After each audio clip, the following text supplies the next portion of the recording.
Welcome back to the PreVetted Podcast, where we spotlight extraordinary people and remarkable talent reshaping our world. Today, I am joined by Kim Costa, a top 5% realtor at Atlanta Fine Homes, Sotheby's International Realty, an author, speaker, and host of the Live in Your Wheelhouse podcast. After more than 2 decades as CFO and controller, Kim pivoted into real estate and then built the Wheelhouse Methods, a framework that helps people align their homes and habits across 8 dimensions of life. Her book, podcast, and workshops have grown into a movement for people in the middle of their own next chapter. Kim, welcome to the show. Thank you for having me. I'm really happy to be here. I'm excited to have you here today. So for people meeting you for the first time, can you describe a little bit more about what you're doing? Sure.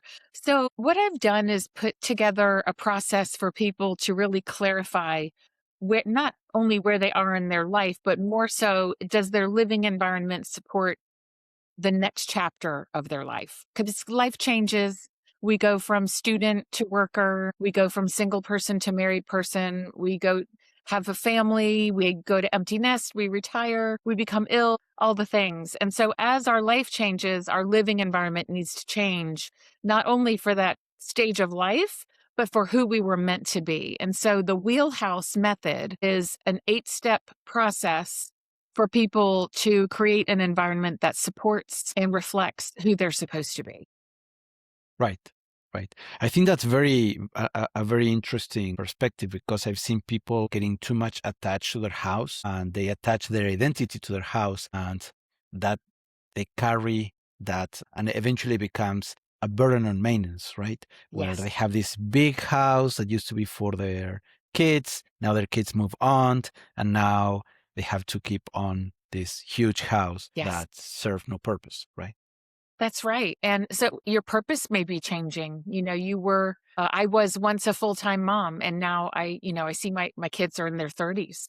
And so, life has changed and maybe my role changes next to being a grandma, but I'm also, and I'll need space for that in my house. But there's 8 areas that could get out of whack, so to speak, in your home. And that looks like frustration, regret, loneliness, things like that. And sometimes your home causes those or overwhelm if your house is huge and you're really not using all of it and you have all this stuff and you need to maintain it, that becomes overwhelm. And so you need to sit down and clarify what's not working with the home and what would fix the problem. Right.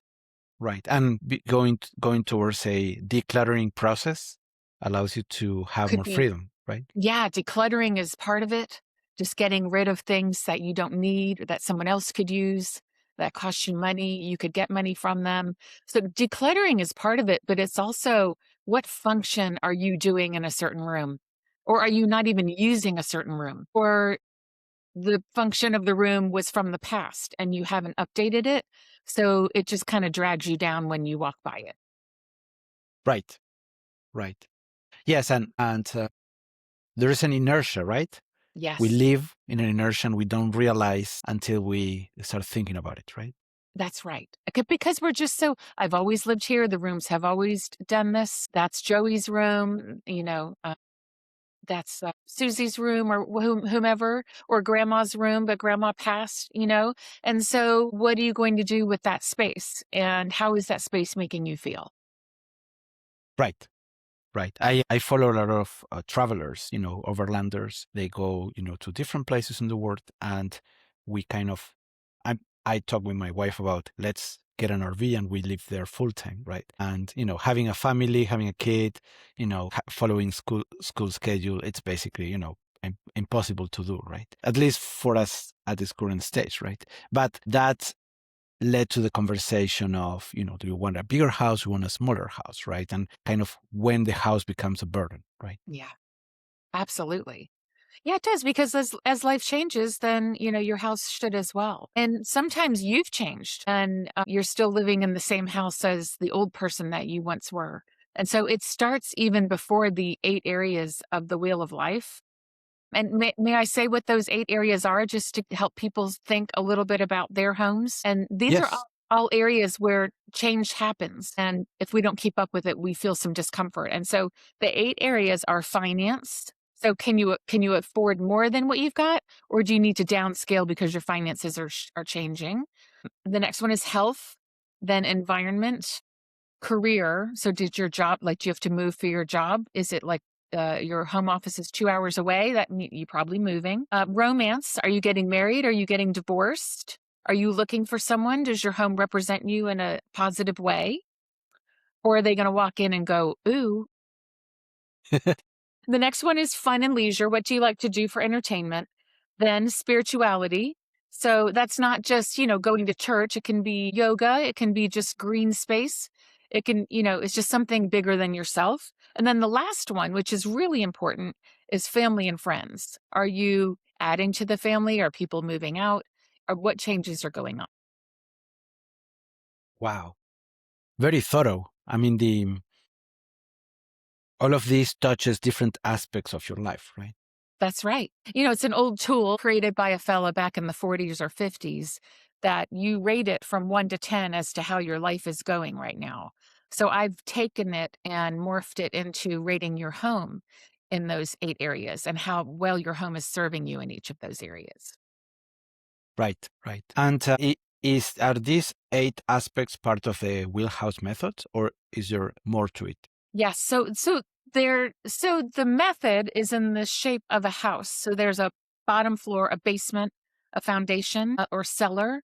And then in the middle are the 8 areas. And then up at the top in the roof area, that's self-actualization. So that means everything's in alignment.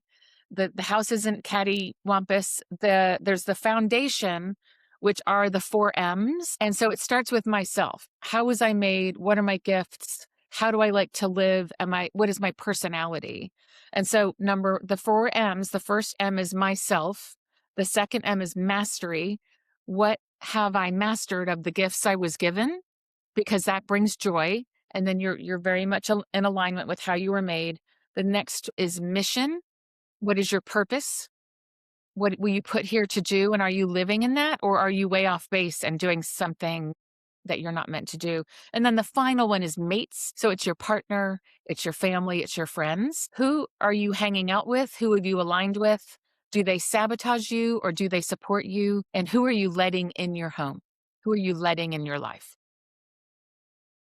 Right, So right. from there, once those are all aligned, you can go up into the areas because you have a real grasp of what your foundation is. Right, right. So the foundation is the 4 M's and then is the 8 areas of the house, right? That's correct. Yes. Interesting. So technically Interesting. it's 12 steps, but really, if you're already in alignment with the first 4, you can skip that part and just head right to the assessment. Right, right. Yes, but because I think it's all about alignment, right? Which is Mm-hmm. kind of what we're talking about, is having a big house, the kids moved out, which is the scenario that I've seen the most. I think I told you about this, how in Argentina, the economy is so crazy that people save in bricks, right? Yes. And they build the house while they're living there, right? Unlike in the US where you have a more mature market where you can buy a house and, and get a mortgage, right? Mm-hmm. It's much more efficient, right? So for me, I've seen people building the house throughout the years for the kids, and then the kids moved out. And then, at least in Argentina, it used to be that if you sell your house, the taxes that you will pay, you will lose 50% of the house. So it wouldn't make Oh my sense to gosh. sell it, right? Wow. Yeah. So then people live in this big house and they cannot move out because of the situation, right? Well, one thing I've seen happening here in the United States is multi-generational living.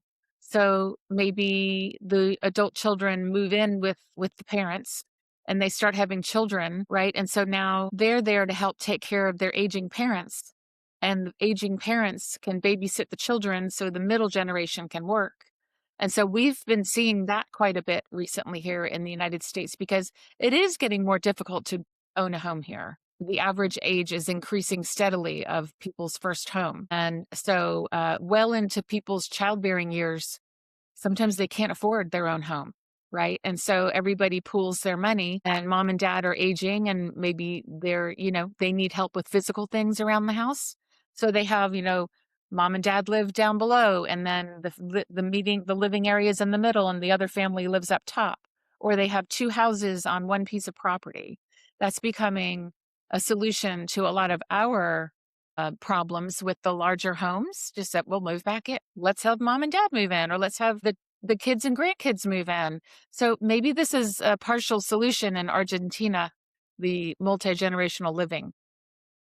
Yes, I've seen that happening as well, where the house was one floor and then they grew another floor, Yes, and then they share the living with all the complexity that that brings for the people, right? yes, Because yes. the kids are no longer the kids, and setting boundaries, particularly Latin America, the parents are very involved in the kid's life, so it's a whole different dynamic, right?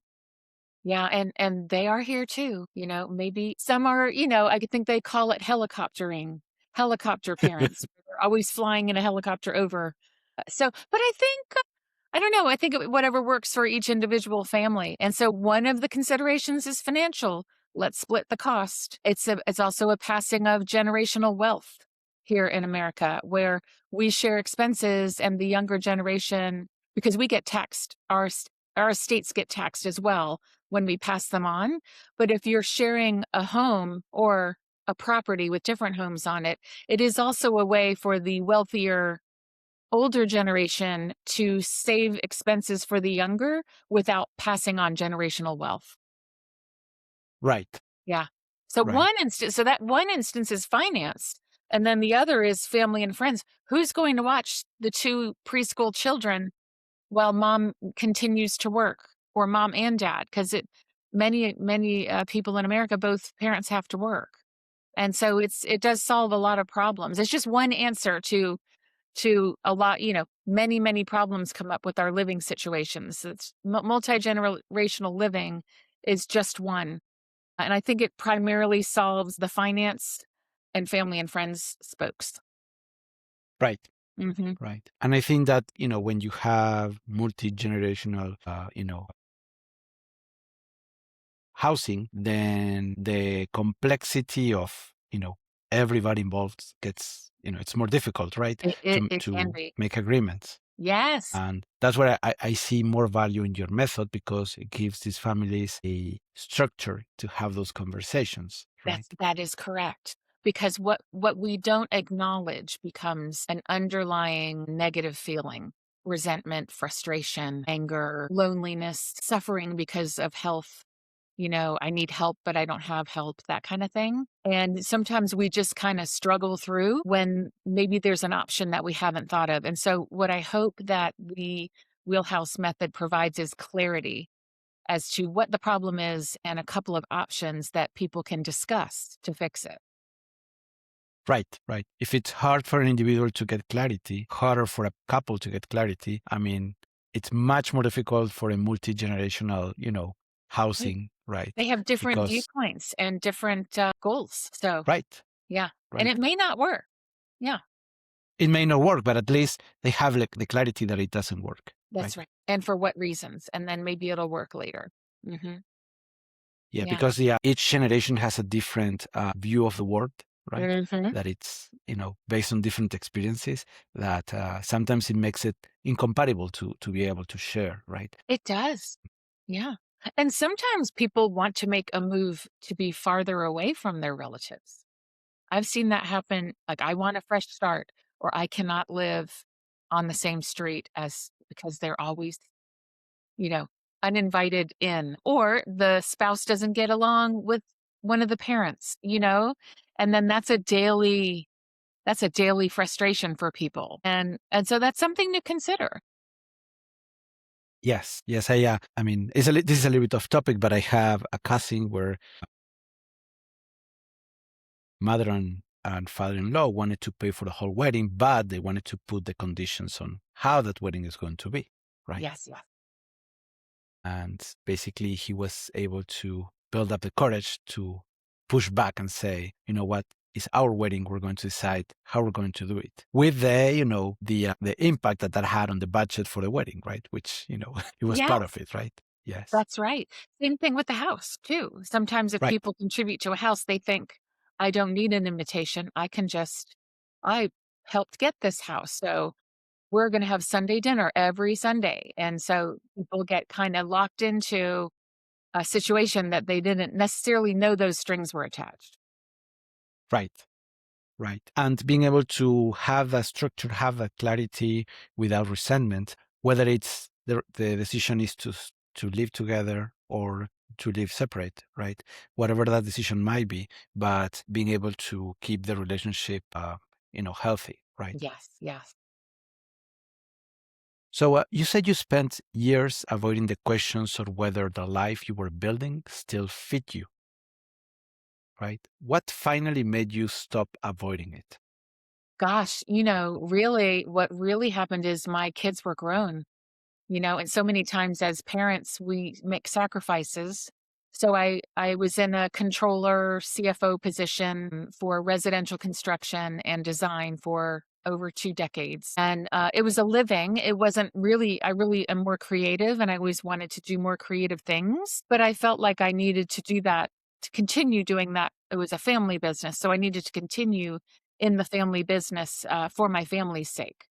But what I didn't realize is that we could have just hired, well, it was a financial business. So we also, when I tried to leave and do something creative, somebody stole a pretty good sum of money from us with whom we hired Wow. while I left. And so I really had to go back in and then I got stuck for another at least 15 years in that role. And so once I was going to get divorced and get out of the family business, I felt as though I had, and my kids were pretty much done with college. I felt as though I had the freedom to finally have it be my chapter because they were grown and educated and mostly on their own. And I was to a point where now it was going to be time for me. And so that was the impetus that I'd fulfilled, my obligations of being a full-time mom, really a full-time mom, a full-time worker in an industry, or at least in a job that I was not suited for. And so I finally just said, I cannot do this another 20 years. This is not, I don't enjoy this. I know I'm better at another thing. And once I did that, I 6x'd my income. I'm much happier. I love what I do. And I have those skills of all the numbers, so it turned out to be a really good thing because I still do use them. I just don't use them 8 hours a day. I use them maybe an hour, and that's fine with me. Right. Hmm. Right. Well, first, I'm sorry you were divorced. I'm happy to hear that you're happy now. Yeah. Yes, my 5-year anniversary I mentioned with my new spouse, and I do still speak with my prior spouse, and he has a lovely wife. I adore her, and all is well. I think we're Right. both Right. happier. Right. I mean, the one thing that I've been learning about is this idea that the couple kind of, when they have kids, they kind of focus too much on their kids and they kind of forget how to be a couple again. Yes, Right. very common. So, the advice that I've been getting is prioritize the couple first. Yes, Right. Because the kids are going to eventually leave. Right. they are. And a lot of times I find that people have their second honeymoon once the kids all leave and they kind of rekindle their interests together. But they have to be willing to do that. And to the marriage has to survive all those years, keep having the date night on Wednesday night or Friday night or, keep having those interests. And the children need a strong marriage because that's the foundation of the house. And so it has to come first, you know. It really does, and I've Right. I've definitely that's part of the whole romance spoke, is do you keep that that connection, kindled, or do you get so busy you forget who each other are?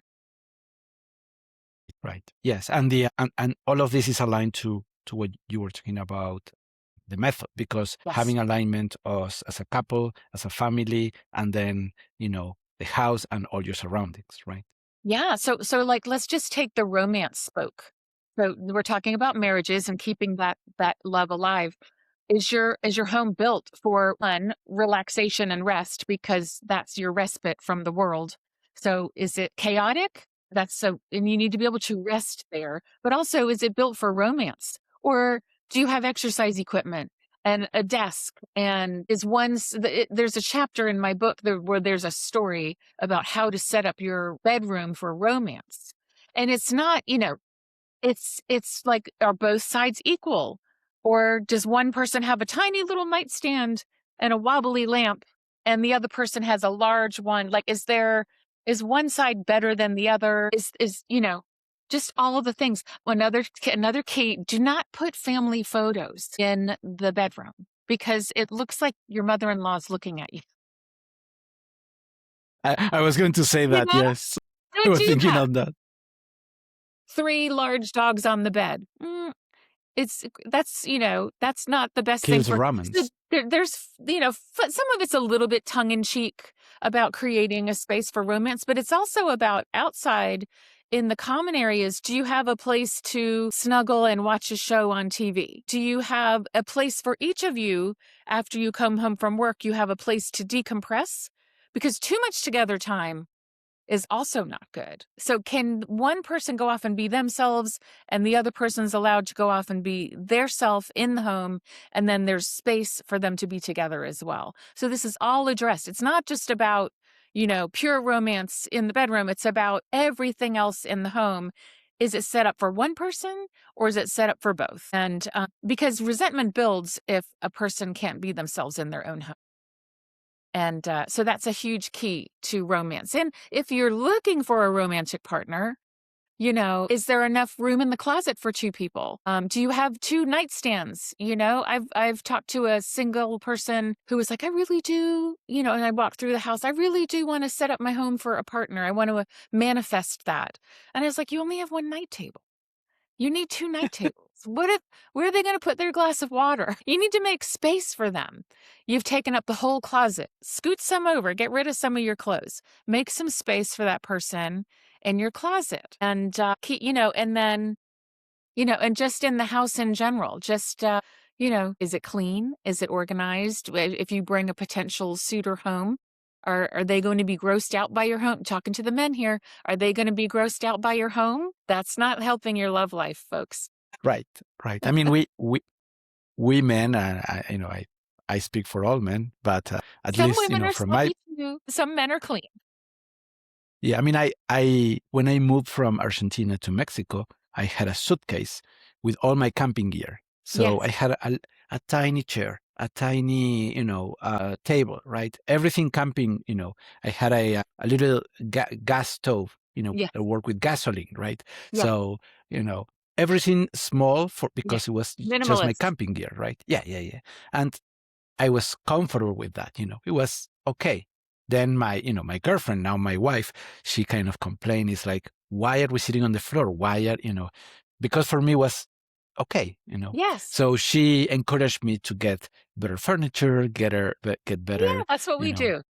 yes, yes. So Yeah. I, for me it was enough. But once we had, a better, dining set and whatnot, I appreciate Yes. the comfort. So yeah, The softer touches and the aesthetics and adding her personality, hopefully, to the home that usually, I'm generalizing here, is the women adds the softer touch. I mean, for thousands and thousands of years, the men were out, long, long ago, but we still have some of these traits embedded in us. The men were the hunter-gatherer, the people bringing in the right, food, and the women were at home with the children. And I'm not talking about today, folks. I'm talking about history long, long ago, that this is embedded in our psyches and in the way that we are driven to do things. The men, I don't think, are not innately made to nest.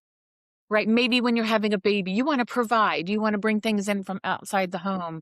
And so that's why the romance spoke is so important, to let each person, and I'm very much generalizing. Please don't send me hate mail, because I'm very much a proactive modern woman. I work and I'm athletic and all those things. And my husband's a wonderful decorator. And I have kept he decorated his home very nicely. And then I moved nice. in after we got married.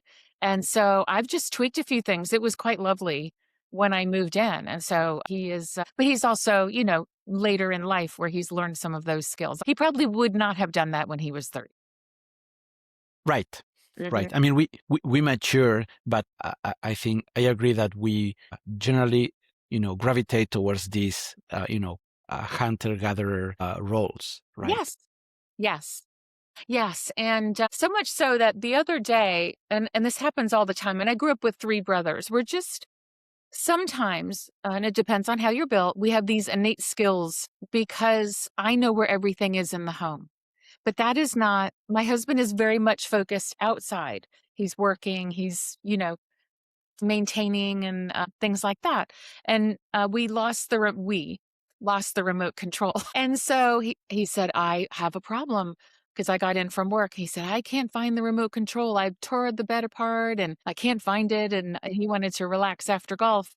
And I said, I bet you I'm going to find this thing in 5 seconds. And lo and behold, I did. He was like, how? I looked for an hour for this thing. I was like, honey, men are notoriously not good at locating. Like if I were to call you and say, find me the roll of tape in the kitchen, you would not know where that is. But we know where all that stuff is. That's just how, because we, from thousands of years of being the person maintaining the home, whatever that may have been back in those days, and then the men were out doing, and so we were the ones doing those tasks. And again, very generalized, but time and time again, it's been proven to me that we are innately who we are. It's better that we recognize that, and I'm going to be in charge of certain things, and he's going to be in charge of certain things just based on our personalities. Right, right. I think that negating, our history, it doesn't make sense. I mean, I think we should accept that that's where we're coming from. Yes. I think that the issue is when people put expectations on the partner based on the gender role, right? Yes. I think that's the issue, because then if that's something that both parties agree, then it's towards consent and agreement. But if it's forced from one to the other, then I think that's where the issue is, right? Yeah. I mean, it's all about that myself thing. It's the myself and mates. Do you know who you are? Are you allowed to be yourself? Are you being yourself? Have you fully embraced your strengths? And like, I'm not mechanical. I'm just not good at it. Some women are. And so I know that I need to hire somebody for that. And then do your mates, your friends, your partner, do they understand? Like, you need to know I'm not the most mechanical person on the planet. Don't assign me to fix the gutter, or like, I can cook a fantastic meal, but if there's some kind of gadget that I tried to use a friend of mine's garlic press over the weekend. She was showing me how to cook something in her kitchen. And I was like, yeah, it was rolling and twisting. And I was like, show me how to do this. I have no idea how to do this. Right. And you think, oh, I'm good in the kitchen. No, not at everything. But that's my personality. I was like, I'm not stupid. I just can't do this particular thing. So if you can recognize that in your partner, it goes a long way. Like, gosh, I love this person. He or she's just not good at such and such. And so I know that I can't get mad at them for that. It's not their fault, but they're great at these things. Let's focus on those. Let's let them do those and get some help in this area. That's very interesting. Yeah, the dynamic of the couple, I find it very interesting. With my wife, we have a lot of, we own different areas of the house, if that Yes. makes sense. Perfect. Right? Yes. And sometimes, like for instance, I love to cook, but sometimes I cannot cook because I don't know where things are. Right? Because my wife organizes it in a specific way. So we have to, I have to learn how she does it. So I keep it the same way, right? Good for you. Yeah.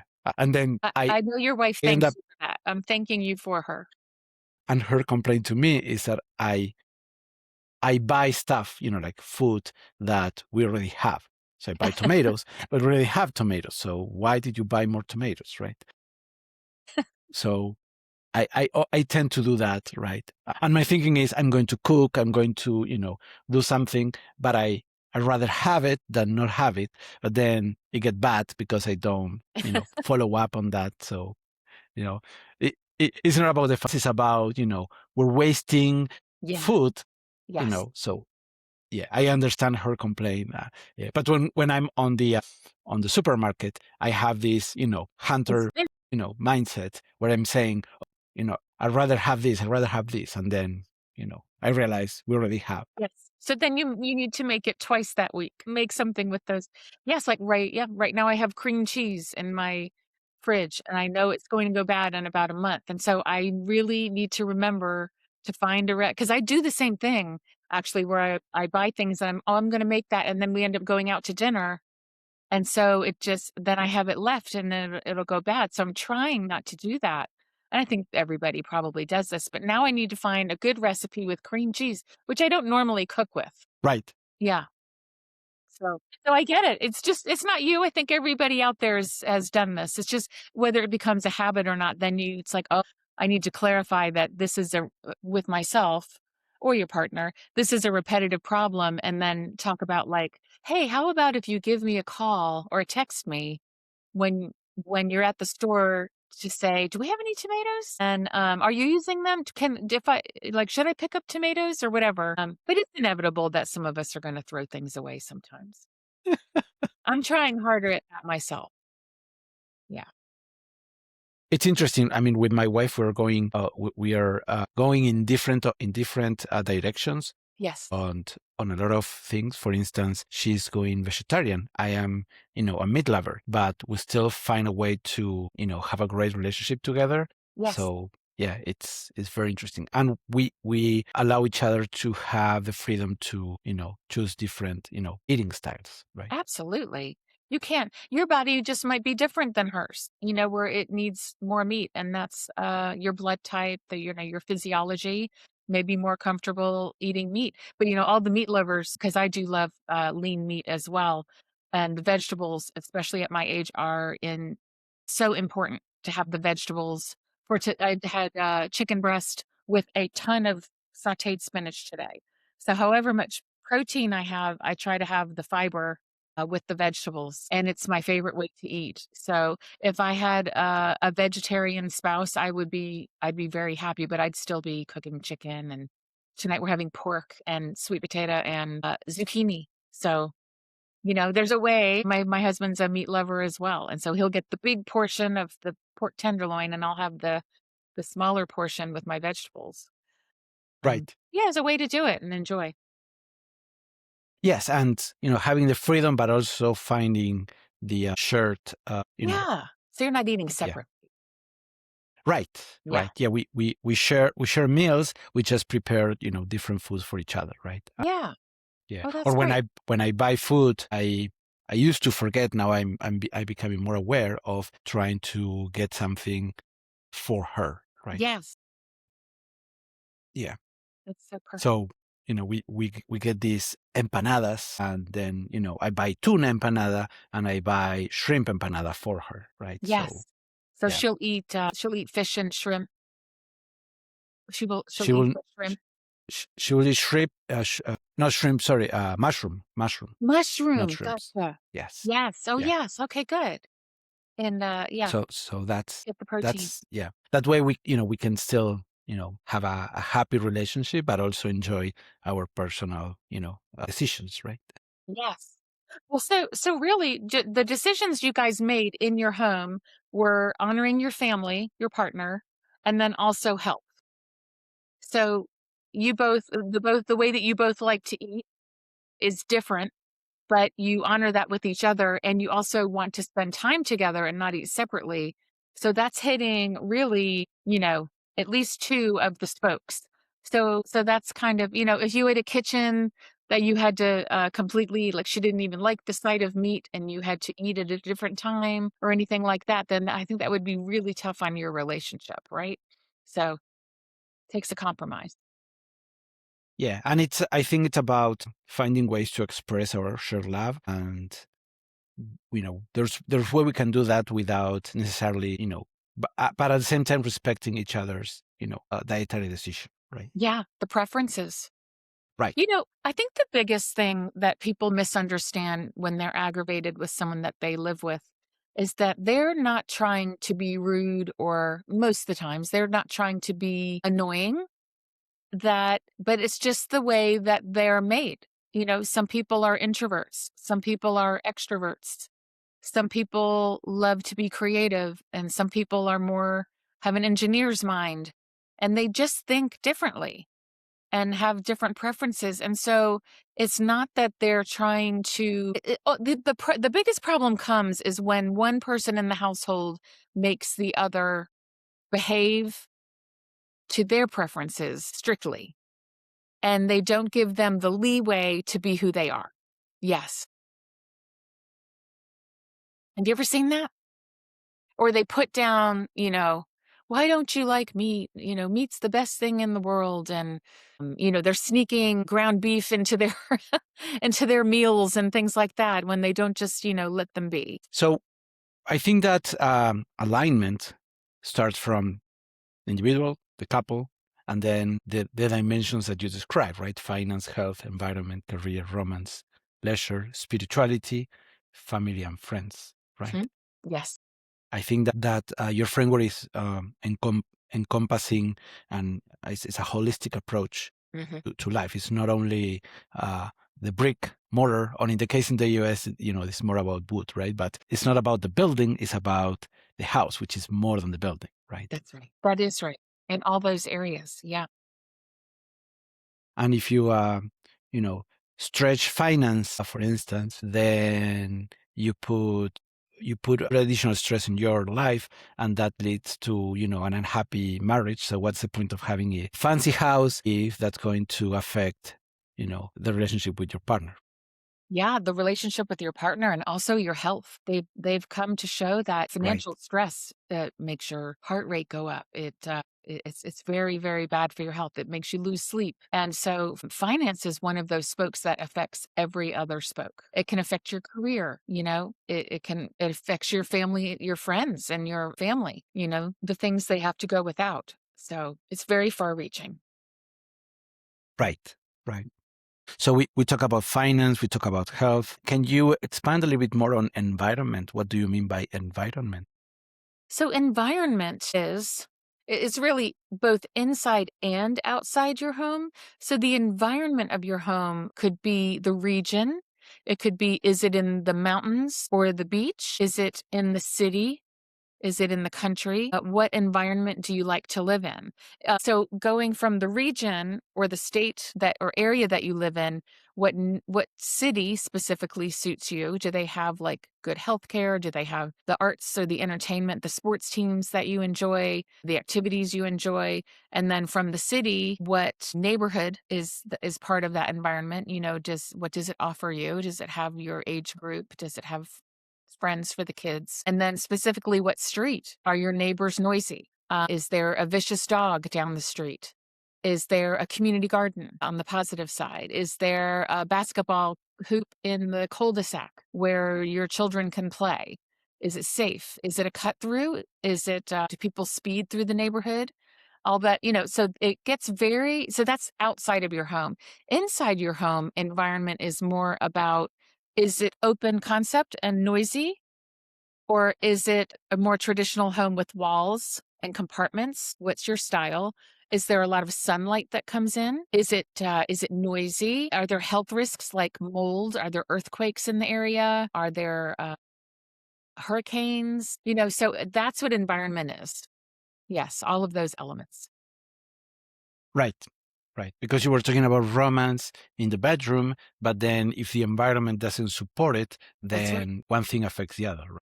That's right. And it could be, with many different types of relationships now. If you're living in a very traditional area, but you do not have a traditional partnership, is the living environment accepting of that? And so perhaps your environment that is not the right environment for your personal relationship to thrive. If folks in the area aren't accepting of it could be a biracial relationship, it could be a non-traditional relationship of some sort, it could be a large age gap, it could be the fact that you are single and it's a neighborhood full of families with children and you're left out.